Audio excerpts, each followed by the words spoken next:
انا عارف اني هظلمك بالكلام ده، بس وارد يكون صاحبك اللي كل يوم معاك على القهوه، او قريبك الطيب، او حتى جارك اللي بيصلي بيك في الجامع سفاح وانت مش عارف.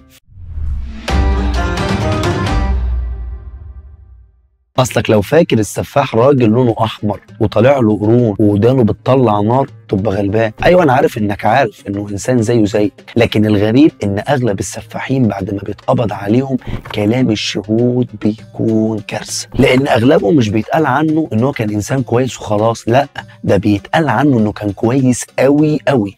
عندك مثلا سفاح المعموره، او المحامي اللي خلص على مراته واتنين من الموكلين بتوعه ودفنهم في مكتبه، وكان عايش حياه طبيعيه جدا واكتر من الطبيعي. بعد ما اتمسك عارف الناس قالت عنه ايه؟ كان بيصلي بينا جماعه. اسمع كده. متدين جدا، كان بيصلي، كان اول بيصلي بيكم هنا حتى وانتوا صغيرين لحد الكليه. مع بعض.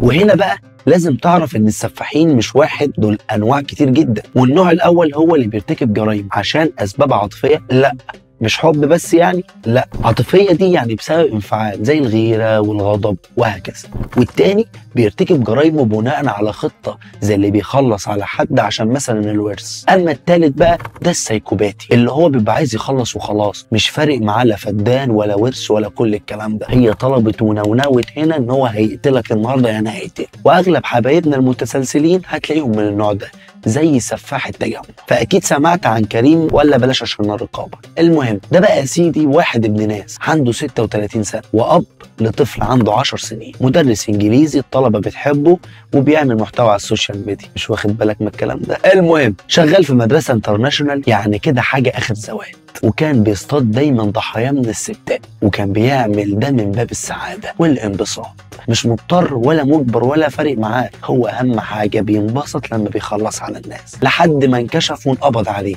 وصدر ضده حكم الاعدام. انا عارف انك خفت، بس استنى هقول لك على شويه علامات تطلع بيهم السفاح من وسط 1000 انسان.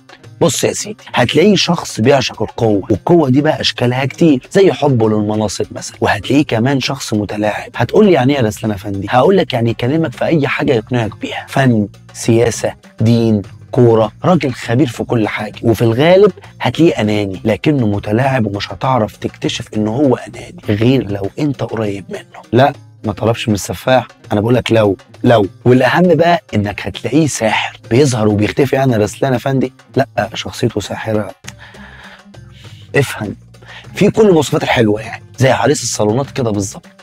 اما اكتر صفه مرعبه فيه بقى هو انه شخص عادي، والله، وفي الغالب محبوب وبر بوالديه وبيطلع من الاوائل وبيجيب 10 من 10. حتى لو كنت انت اجمد الجامدين برضه مش هتعرف تطلعه ولا تكتشف حقيقته غير وهو جاي يخلص عليك، لانك لو شفته داخل عليك بالمسدس هتفتكره جاي يعلمك النشان، ما اصل مستحيل علوة صاحبي يطلع سفاح. فانت خلي بالك من نفسك، ولو شفت واحد ما فيهوش غلطه اجري.